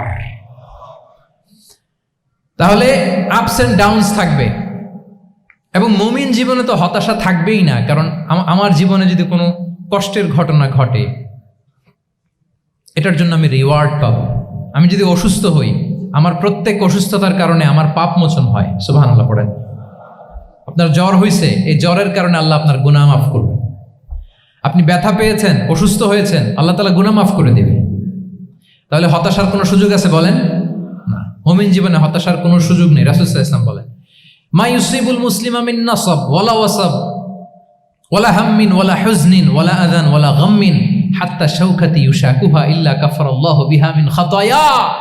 মুমিন জীবনে যত ব্যথা, কষ্ট, দুঃখ, এমনকি ফল পাড়তে যে গাছের কাটার খোঁচা যদি খান, রাসূল সাল্লাল্লাহু আলাইহি ওয়াসাল্লাম বলেন ওই খোঁচার ব্যথার কারণে আল্লাহ তোমার গুনাহ মাফ করে দেয়। কেউ অসুস্থ হয়ে রাসূল সাল্লাল্লাহু আলাইহি ওয়াসাল্লামের কাছে আসলে রাসূল সাল্লাল্লাহু আলাইহি ওয়াসাল্লাম কি বলতেন জানেন? কেউ জানেন? লা বাস আলাইক তুহুরুন ইনশাআল্লাহ। তিনি বলতেন, আরে don't worry about it, it will cleanse up your scenes. ভয় পেও না, আরে এই অসুস্থতা, এটার কারণে আল্লাহ তোমার গুনাহ মাফ করে দিবে। সুবহানাল্লাহ। তাহলে অসুস্থ ব্যক্তি আর উজ্জীবিত হতো না? রাসূল সাল্লাল্লাহু আলাইহি ওয়াসাল্লাম অসুস্থ ব্যক্তিকে দেখলেই মাথায় হাত বুলিয়ে দিতেন, দোয়া করতেন, আল্লাহুম্মা রাব্বান নাস আযহিবিল বাস ইশফি আনতা শাফি, দোয়া করে দিতেন। আর বলতেন, আরে ভয় পেও না, এই অসুস্থতা তোমার গুনাহ মাফ করে দিচ্ছে। তাহলে অসুস্থতার মধ্যেও তারা উজ্জীবিত হতো। আমরা মানুষকে আশাবাদী করব, ভয় দেখাবো না। অসুস্থ মানুষকে ভিজিট করতে গেলে আপনারা কি করেন? ভয় দেখান নাকি? না, আশাবাদী করবেন। বলবেন যে আরে কি অসুস্থতা, আপনার দেখে অনেক সুস্থ লাগতেছে, বলতে পারবেন না? কিন্তু আমরা কি করি? কেউ অসুস্থ হইলে ওই অসুস্থতায় সবচেয়ে কষ্ট পেয়ে যে মারা গেছে তার হিস্ট্রি বলা শুরু করি। এরকম করে না অনেকে? ধরেন যে একজন ক্যান্সারের পেশেন্টকে দেখতে গেছেন, এইবার যে আপনার কোন খালা ক্যান্সারে কিভাবে ধুকে ধুকে মরছিল, ওই হিস্ট্রি আপনি বয়ান দিতে শুরু করছেন। বেচারা বাঁচবে? যা একটু সুস্থ ছিল ওইটাও তো অসুস্থ বানাই দিচ্ছেন। কি বলেন? তাহলে ইসলাম আমাদেরকে আশাবাদী করে। প্রিয় ভাই এবং বোনেরা, কি করে? আশাবাদী করে। আমরা যদি আমাদের কোনো প্রিয়জনকে হারাই, আমরা আশাবাদী হয়েই হারাই, কারণ তাকে আমি চিরকালের জন্য হারাচ্ছি না। আপনি আপনার আব্বাকে হারাচ্ছেন তো কি হয়েছে? বাপ হারায় তো কাঁদবে নাস্তিক। কি বলেন? নাস্তিকদের তো মরার পরে নাকি আর কিছু নাই। হ্যাঁ, দেখবেন আপনাদের সামনে সামনে অনেক কিছু বলে যে কিছু নাই, যা দেখি না, বিশ্বাস করি না। একা একা যখন মৃত্যুর পরে কি হবে চিন্তা করে ওর দম বন্ধ হয়ে আসে। ইসলাম মানুষকে আশাবাদী করে। দেখেন আমরা কত দূর দেখি, কত দূর ভাবি। আমার দাদা মারা গেছে, এটা আমার কোনো টেনশনেরই কারণ না, কারণ আমি সবসময় ভাবি আমার দাদাকে আমি ওপারে যেয়ে পাবো। আমার আব্বাকে আমি হারিয়েছি তো ওপারে পাবো। আমার বন্ধুকে আমি হারিয়েছি, কাছের বন্ধুটা যে আমার জন্য খুব ইন্সপিরেশন ছিল, সাময়িক বিচ্ছেদ এটা আমাদের জন্য, কারণ আমরা ওই জগতে বিশ্বাস করি। আল্লাহু আকবার। তাহলে হতাশা আমাদের ডিকশনারিতে আজকে থেকে রাখা যাবে। ইসলামিক লাইফস্টাইল যদি মেনটেন করতে চান, you have to be optimistic. Clear কথাটা?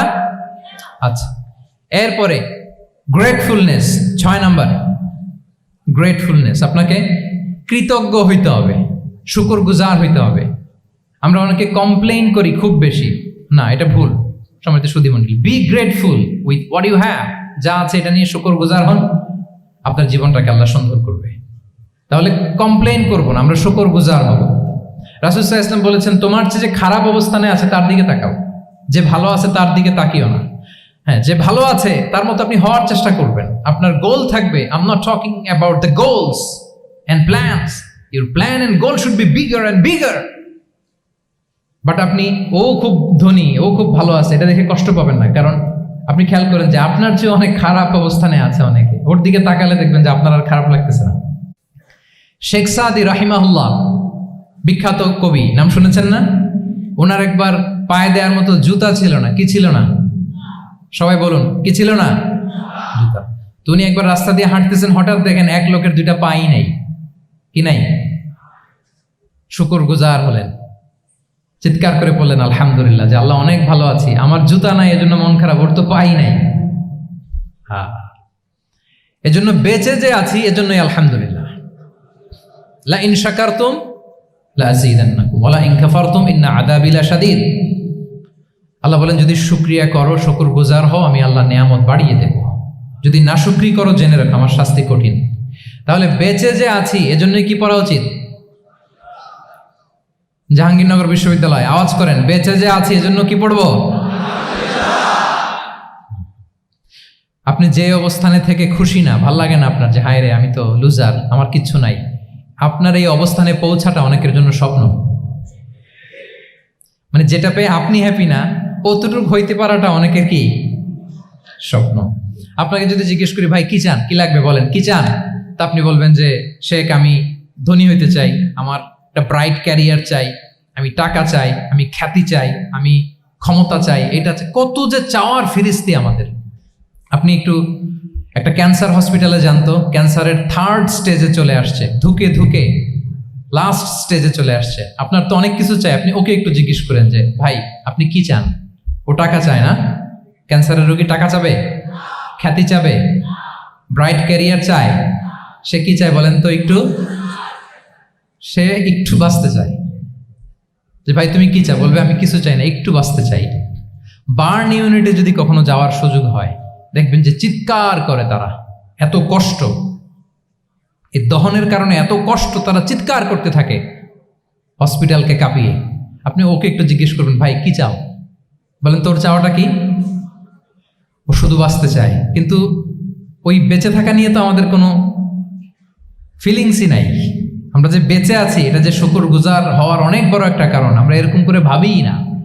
এজন্য সুপ্রিয় সুধী মণ্ডলী, আমরা যে বেঁচে আছি এজন্য আলহামদুলিল্লাহ। শুধু বেঁচে থাকার কারণে আমরা কি পড়বো? তাহলে গ্রেটফুলনেস। আপনি যদি ইসলামিক লাইফস্টাইলে নিজেকে অভ্যস্ত করতে চান, আপনার যেমনি অপটিমিস্টিক হইতে হবে, এট দ্য সেম টাইম আপনাকে কি হইতে হবে? গ্রেটফুল হইতে হবে। 7 নম্বরে তাওয়াক্কুল। Put you trust on Allah, because only He can help you, only He can protect you. And when you put your trust on Allah, you are in a divine shield. আপনি যখন আল্লাহর উপর নিজেকে ন্যস্ত করেন, আপনি একটা ডিভাইন, একটা প্রোটেকশনের ভেতরে থাকেন। বিশ্বাসীরা কি করে? আল্লাহর উপর ভরসা করে। কি করে? কার উপর? তদবিরের উপর, লবিং এর উপর, মামা চাচা। তাহলে আল্লাহর উপর ভরসা হবে। কার উপর? ফাইদা আযামতা ফাতাওয়াক্কাল আলাল্লাহ। আল্লাহর উপর ভরসা করো। এমনকি ঘর থেকে বের হওয়ার সময় রাসূল সাল্লাল্লাহু আলাইহি ওয়াসাল্লাম আমাদেরকে বলেছেন, আল্লাহর উপর তাওয়াক্কুল করো। আমরা কি দোয়া পড়ি বলেন তো ঘর থেকে বের হয়ে? বিসমিল্লাহি তাওয়াক্কালতু আলাল্লাহ। এই তাওয়াক্কুল নিয়ে আমাদের অনেক মিসকনসেপশন আছে।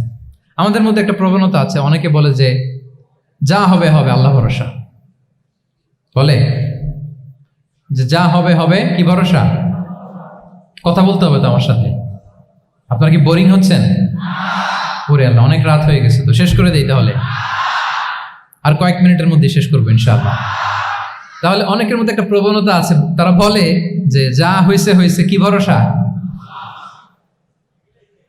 যা করে আল্লাহ, আল্লাহ ভরসা।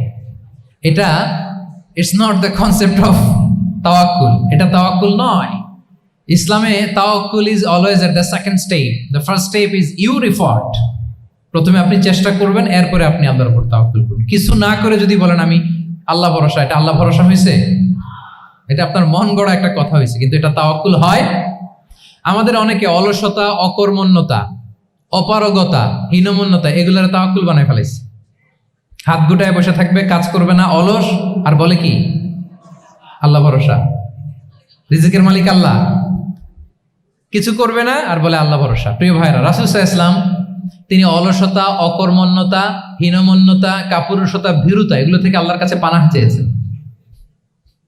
নিজের সাধ্যের সবটুকুন তিনি করেছেন, তারপরে আল্লাহ ভরসা করেছেন। এবং পাখিকে ইসলামে তাওয়াক্কুলের মডেল বানানো হয়েছে। রাসূল সাল্লাল্লাহু আলাইহি ওয়াসাল্লাম বলেন, লাউ আন্নাকুম তাতাওয়াক্কালুনা আলাল্লাহি হাক্কা তাওয়াক্কুলি লা রাযাকাকুম কামা ইয়ারযুকুত তুয়ুর তাগদু খিমাসান ওয়া তারুহু বিতানা। মানে তোমরা যদি পাখির মতো তাওয়াক্কুল করো, তাহলে পাখিকে আল্লাহ যেমন রিজিক দেয় তোমাদেরকেও রিজিক দিবে। পাখি কি করে বলেন তো? প্রতিদিন সকালবেলায় ওর ঘরের ভিতরে বসে বলে যে আল্লাহ ভরসা, বলে বরঞ্চ কি করে সে সকাল সকাল কিচির মিচির রবে দিক দিগন্ত মাতিয়ে সে বের হয়ে যায়, সারাদিন ঘুরতে থাকে। তাহলে খালি পেটে সকালবেলায় পাখিগুলো বের হয়ে যায়, আকাশে বাতাসে ছুটে বেড়ায়, আর বিকেল বেলায় ওদর পূর্তি করে প্রতিটা পাখিকে তার নিড়ে ফিরিয়ে দেয় কে? আপনারা তো বোঝা অনেক সহজ। এটা তো নাকি একেবারে আপনাদের জাহাঙ্গীরনগর, এটা তো নাকি পাখিদের অভয়ারণ্য শুনলাম আমি, কখনো আসা হয়নি আমার, দিনের বেলা আসা দরকার ছিল, তাহলে আপনাদের ক্যাম্পাস বিউটি আমি দেখতে পেতাম। তো পাখি কিন্তু বসে থাকে না, সকালে কি করে? খালি পেটে পাখিগুলো বেরিয়ে যায়, ওরা ওদের রোল প্লে করে, চেষ্টা করে, এরপরে বিকেলবেলা ওদর পূর্তি করে তাদেরকে নিড়ে ফিরিয়ে দেয় কে? তাহলে পাখিকে তাওয়াক্কুলের মডেল বানানো হয়েছে। আপনি হাত গুটিয়ে বসে থেকে বললেন আল্লাহ ভরসা, এটা হয়েছে না। আপনি আপনার সর্বোচ্চটুকুন চেষ্টা করবেন, সব করার পরে এরপরে আপনি বলবেন আল্লাহ ভরসা। তাহলে তাওয়াক্কুল হলো প্রথমে যে কোনো জিনিস অ্যাচিভ করার জন্য পরিকল্পনা করা, তারপর সে পরিকল্পনা বাস্তবায়নের উপায় বের করা, তারপর বিভিন্ন উপায় উপকরণের সাহায্য নিয়ে সেটা অ্যাচিভ করার জন্য প্রাণান্তকর প্রচেষ্টা চালিয়ে যাওয়া, অবশেষে ফলাফলের জন্য কার উপর নির্ভর করা। দিস ইজ কল্ড তাওয়াক্কুল। এখন আমি কিছুই করলাম না, বললাম যে যা করে আল্লাহ, তাওয়াক্কুল হয়েছে তো না? আমাদের সমাজে দুইটা ধারণা, কেউ কেউ বলে আরে আমি তো সব করব, তাওয়াক্কুলের দরকার কি? Absolutely wrong. আবার অনেকে মনে করে আল্লাহই সব করে দিবে, এটাও absolutely wrong. The concept of Islam is in between this two extreme lines. এই দুইটার মাঝখানে হচ্ছে তাওয়াক্কুল।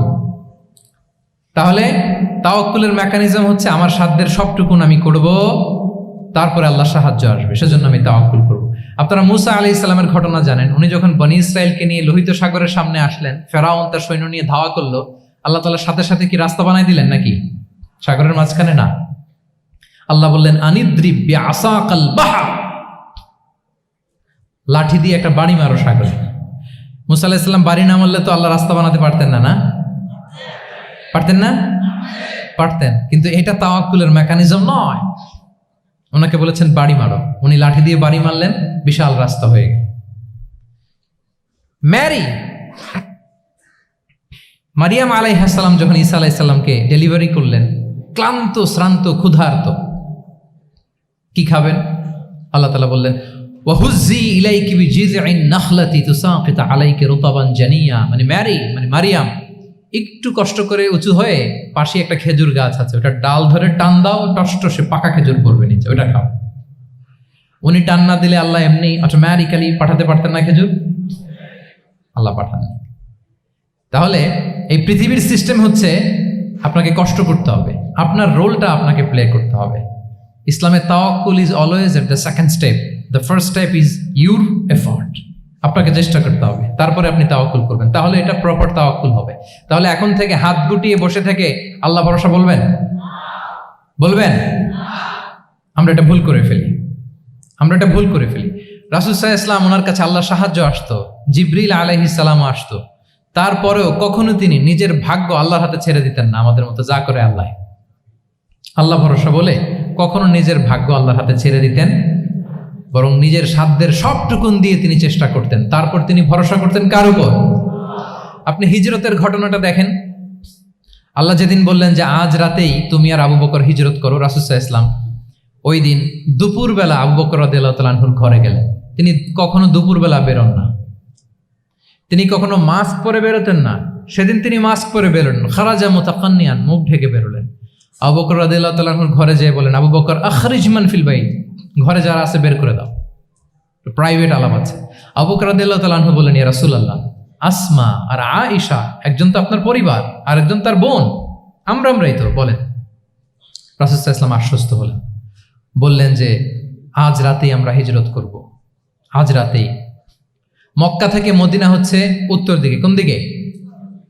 আপার নর্থ। তিনি মক্কা থেকে মদিনায় হিজরত করবেন উত্তরে, কিন্তু তিনি বের হলেন দক্ষিণ দিক দিয়ে, শত্রুর চোখে ধুলি দেওয়ার জন্য। দেখেন, দিনের বেলা বেরোলেন না, রাতে বেরোলেন। দেখেন, একটার পর একটা প্রিকশন। দুপুরে বেরোলেন, চেহারা ঢেকে বেরোলেন, প্রাইভেসি মেনটেন করলেন।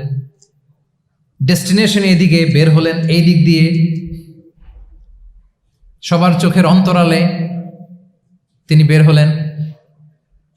এবং তিনি আবু বকর রাদিয়াল্লাহু তাআলা আনহুকে বললেন, সবাই যেই পথে মদিনা যায় আমরা কিন্তু ওই পথে যাব না, ক্যারাভানগুলো যেই পথে যায় ওই পথে না, সাওয়াহিলি একটা আনইউজুয়াল রুট ধরে আমরা যাব, সাগরের পার ঘেঁষে ঘেঁষে, যাতে ওরা বুঝতে না পারে।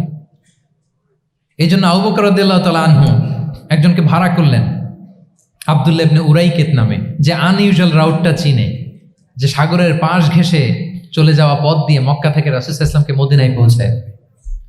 দুইটা ওট তিনি 2 মাস ধরে এটাকে নার্চারিং করে রাখলেন। 3 দিন আবু বকর রাদিয়াল্লাহু তাআলা আনহু এবং রাসূল সাল্লাল্লাহু আলাইহি ওয়াসাল্লাম গারে সাউরে অবস্থান করলেন 3 দিন, যাতে করে বুঝতে পারেন যে মক্কায় তাদের ব্যাপারে কি বলা হয়। এবং আবু বকর রাদিয়াল্লাহু তাআলা আনহুর ছোট্ট ছেলে আব্দুল্লাহকে অ্যাসাইন করা হলো যে, আব্দুল্লাহ, তুমি তো ছোট মানুষ, তুমি প্রতিদিন মক্কার বাজারে যেয়ে শুনবা যে আমাদের ব্যাপারে কুরাইশরা কি বলে। নিশ্চয়ই তারা তন্ন তন্ন হয়ে আমাদেরকে খুঁজবে, না পেয়ে ওরা কি কি পলিসি নেয় এটা এসে আমাদেরকে জানাবো। সুবহানাল্লাহ। ছোট্ট আব্দুল্লাহ মক্কার বাজারে কে কি বলে শুনে গোয়েন্দার মতো করে, স্পাইয়ের মতো করে সে তথ্যগুলো নিয়ে, খাবার নিয়ে গারে সাউরে প্রতিদিন ইনফরমেশন পাস করে আসতো, আবার খাবার দিয়ে আসতো। আচ্ছা বলেন তো, এই ছোট্ট আব্দুল্লাহ যেই পথে যায়, মরুভূমির উপরে তার ফুটপ্রিন্ট আছে না, আব্দুল্লাহর ফুটপ্রিন্ট। তো কোরাইশরা তো তন্ন তন্ন হয়ে রাসূল সাল্লাল্লাহু আলাইহি ওয়াসাল্লামকে খুঁজতেছে, ডানে বায়ে সামনে পেছনে সব জায়গায়। তারা যদি আব্দুল্লাহর ছোট্ট পায়ের ছাপ পায় আর সেটাই যদি ফলো করে, তাহলে ডিরেক্টলি তারা কোথায় যেয়ে পৌঁছবে? রাসূল সাল্লাল্লাহু আলাইহি ওয়াসাল্লামের কাছে, গারে সাউরে। আল্লাহ রাসূল সাল্লাল্লাহু আলাইহি ওয়াসাল্লাম কি করলেন? আবু বকর রাদিয়াল্লাহু তাআলা আনহু কি করলেন? আমির ইবনে ফুহায়রা নামে আরেকটা লোককে অ্যাসাইন করলেন, যে 3 দিনের জন্য আব্দুল্লাহ যখন তথ্য নিয়ে খাবার দিয়ে চলে যাবে, আমির ইবনে ফুহায়রা, তোমার কাজ হচ্ছে যেই পথ দিয়ে আব্দুল্লাহ হেঁটেছে এই পথ দিয়ে তুমি আমাদের ছাগলগুলোকে একটু চড়াই দিবা। তাহলে ওখানে ওই বাচ্চার আর ফুটপ্রিন্ট থাকবে না, ওই ছাগলগুলোর পায়ের ছাপ থাকবে। অনেক লম্বা ঘটনা, এরকম একটার পর একটা প্রিকশন আল্লাহ রাসূল সাল্লাল্লাহু আলাইহি ওয়াসাল্লাম এবং আবু বকর রাদিয়াল্লাহু তাআলা আনহু ওনারা নিয়ে তারপরে হিজরতের পথে রওনা হয়েছেন। এবং যখন রওনা হয়েছেন, রাসূল সাল্লাল্লাহু আলাইহি ওয়াসাল্লাম ডানে বায়ে তাকান না, তিনি কোরআন তেলাওয়াত করছিলেন। হি ওয়াজ রিসাইটিং দ্য কোরআন, কারণ now he is in the state of tawakkul. এখন তিনি তাওয়াক্কুল করতেছেন। তাহলে বলেন তো, তাওয়াক্কুল কি শুরুতে না শেষে? তারপরে কতটা শেষে? আপনার চেষ্টা, আপনার তদবির, আপনার লবিং, আপনার এফর্ট, আপনার সাধ্যের নাগালে থাকা সব কিছু উজাড় করে দেওয়ার পরে আপনি বলবেন তাওয়াক্কালতু। আমরা করি কি? আমরা কি করি? আল্লাহ ভরসা। ভাই কি প্ল্যান আপনার? হুজুর আল্লাহ ভরসা। এবার বলেন, এটা হয়েছে? এটা কি আসলে দ্য প্রপার কনসেপ্ট অফ তাওয়াক্কুল হয়েছে প্রিয় ভাই এবং বোনেরা? হয় নাই। কারণ তাওয়াক্কুল is always at the second step. The first step is your effort. আপনি আপনার সাধ্যের সবটুকু করবেন, তারপর কি করবেন? ক্লিয়ার? সব শেষ। কথা হচ্ছে, আপনি যদি ইসলামিক লাইফস্টাইল মেনটেন করতে চান, আপনাকে উম্মাহ সেন্ট্রিক অ্যাটিটিউডের অধিকারী হতে হবে। উম্মাহ সেন্ট্রিক। আমাদের মুসলিম উম্মাহ একটা দুঃখী উম্মাহ, নেতৃত্বহীন উম্মাহ, বলিষ্ঠ নেতৃত্বের অভাবে এদিক থেকে লাথি মারলে আমরা এদিকে যাই, এদিক থেকে মারলে এদিকে যাই। শুধু একটা স্ট্রং লিডারশিপের অভাব, ঠিক কিনা বলেন? এই যে আমাদের রোহিঙ্গা ভাইয়েরা 10 মিলিয়ন আসছে, ওনারা এখন 1 মিলিয়ন আসছে, 10 লাখ, এখন বোধহয় 2 মিলিয়ন প্লাস হয়ে গেছে বা 3 মিলিয়ন হয়ে গেছে। আমি গত মাসে গিয়েছিলাম রোহিঙ্গা ক্যাম্পে দেখার জন্য তাদের কি অবস্থা। এমন মানবতার জীবনযাপন তারা করতেছে। ধর্মে তারা কোন ধর্মের বলেন তো?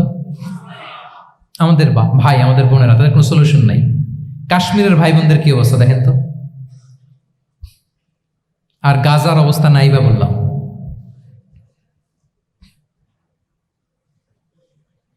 পাখির মতো গুলি করে মারা হয়েছে, মসজিদ ধ্বংস করা হয়েছে, এমনকি খ্রিস্টানদের গির্জা ধ্বংস করা হয়েছে। একটা স্ট্রং লিডারশিপের অভাবে আজকে আমাদের এই অবস্থা। এই জন্য আপনি যদি ইসলামিক লাইফস্টাইলের কথা বলেন, অফকোর্স আপনাকে উম্মা সেন্ট্রিক মেন্টালিটির হতে হবে। এই দুঃখী উম্মাকে নিয়ে আপনার প্রজেক্ট থাকতে হবে। আমরা আমাদের নিজেদের শক্তি, সম্ভাবনা, ঐতিহ্য এগুলো একেবারে ভুলতে বসেছি। আমরা যে যোদ্ধা ছিলাম, আমরা যে বিজয়ী ছিলাম, আমরা বেমালুম ভুলিয়ে গিয়েছি। জ্ঞান বিজ্ঞানে একসময় আমরা লিড দিয়েছি, ঠিক কিনা বলেন? আমাদের জাবের ইবনে হাইয়ান ছিল, আমাদের আল বিরুনি ছিল, আমাদের আল ইদ্রিসি ছিল, আমাদের আল ফারাবি ছিল। এই নলেজ এখন ওয়েস্টে ট্রান্সফার হয়েছে, সেই নলেজ আবার ট্রান্সফার হয়ে আমাদের করতলগত একদিন হবে ইনশাআল্লাহ। তো এই প্রজেক্ট তো আমাদের নাই। একদিন যে আমাদের হাতে আসবে, হুজুর আল্লাহ ভরসা নাকি? শুধু আল্লাহ ভরসা বলে বসে থাকলে হবে? সেলফ সেন্টার্ড হওয়া যাবে না, উম্মা সেন্ট্রিক আমাদেরকে হইতে হবে। উম্মার জন্য আপনার হৃদয়ে একটা দরদ থাকতে হবে। অন্যের জন্য কাজ করার একটা মেন্টালিটি আমাদের গ্রো করতে হবে। যারা অন্যের জন্য করে তারা জানে যে এটাতে কি সুখ, কি মজা। আপনি অন্যকে দান করে দেখেন, একটা সুখানুভূতি আপনার মধ্যে কাজ করবে। এবং রাসূল সাল্লাল্লাহু আলাইহি ওয়াসাল্লাম বলেন, আল্লাহু ফি আউনিল আবদি মা দামাল আবদু ফি আউনি আখিহি। আল্লাহ তাআলা ততক্ষণ পর্যন্ত বান্দার সাহায্যে থাকে, ওই বান্দার, যতক্ষণ পর্যন্ত এই বান্দা তার ভাইয়ের সাহায্যে থাকে। এজন্য আমাদের প্রতিটি কাজে, পদক্ষেপে আমাদের নির্যাতিত ভাইয়েরা যেন তারা আমাদের চিন্তায় থাকে, তারা যেন আমাদের দোয়ায় থাকে, আমাদের সহযোগিতায় থাকে, এবং উম্মার জাগরণে যেন নিবেদিত হয় আমাদের সকল এফোর্ট, সকল প্রজেক্ট, সকল প্রচেষ্টা।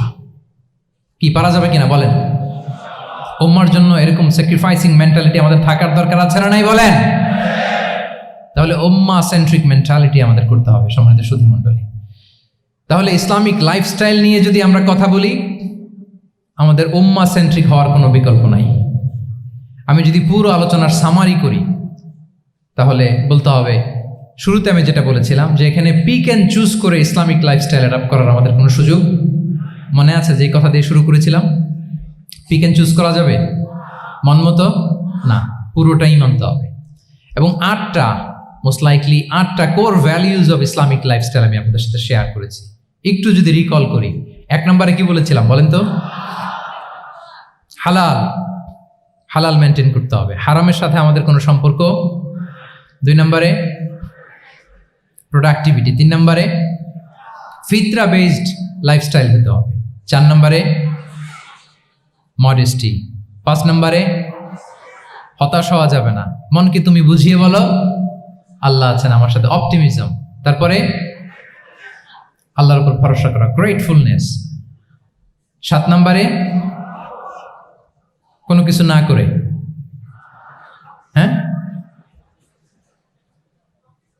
সব কিছু করার পরে, মাশাআল্লাহ, অ্যাবসলিউটলি রাইট আনসার। সব কিছু আমার সাধ্যের সবটুকুন করার পরে কি করব? কার উপর তাওয়াক্কুল করব, এবং আমরা উম্মাহ সেন্ট্রিক চিন্তা লালন করব, উম্মাহ কেন্দ্রিক। পারা যাবে তো? এই কোর ভ্যালিউজগুলো যদি আপনি মেনটেন করেন, this would be the Islamic lifestyle. সম্মানিত সুধী, ইসলাম আমাদেরকে যে লাইফস্টাইল প্রেসক্রাইব করেছে, সেই প্রেসক্রাইব লাইফস্টাইলই আমাদেরকে সাবস্ক্রাইব করতে হবে। এর বাইরে মুসলিমের কোনো লাইফস্টাইল থাকতে পারে? এর বাইরে অন্য কোনো লাইফস্টাইল আল্লাহর কাছে গ্রহণযোগ্য হতে পারে? আল্লাহ তাআলা আমাদের সবাইকে কথাগুলো বোঝার ও আমল করার তৌফিক দান করুন। সম্মানিত সুধী মণ্ডলী, আমি আবারও পাঠশালাকে শুকরিয়া জানাই, বিশ্ববিদ্যালয় কর্তৃপক্ষকে শুকরিয়া জানাই, এবং দীর্ঘ 1 ঘন্টারও বেশি সময় ধরে আপনারা যারা এই লম্বা আধুনিক যুগে ইসলামিক লাইফস্টাইল শিরোনামের এই সেমিনারে অংশগ্রহণ করলেন, আপনাদের সবাইকে আবারও প্রাণ ঢালার শুভেচ্ছা এবং অভিনন্দন জানিয়ে আমার আলোচনা এখানেই আমি শেষ করছি। হাযা মা ইনদি ওয়াল ইলমু ইনদাল্লাহি আলাইহি তাওয়াক্কালতু ওয়া ইলাইহি উনীব। ওয়াসসালামু আলাইকুম ওয়া রাহমাতুল্লাহি ওয়া বারাকাতুহু।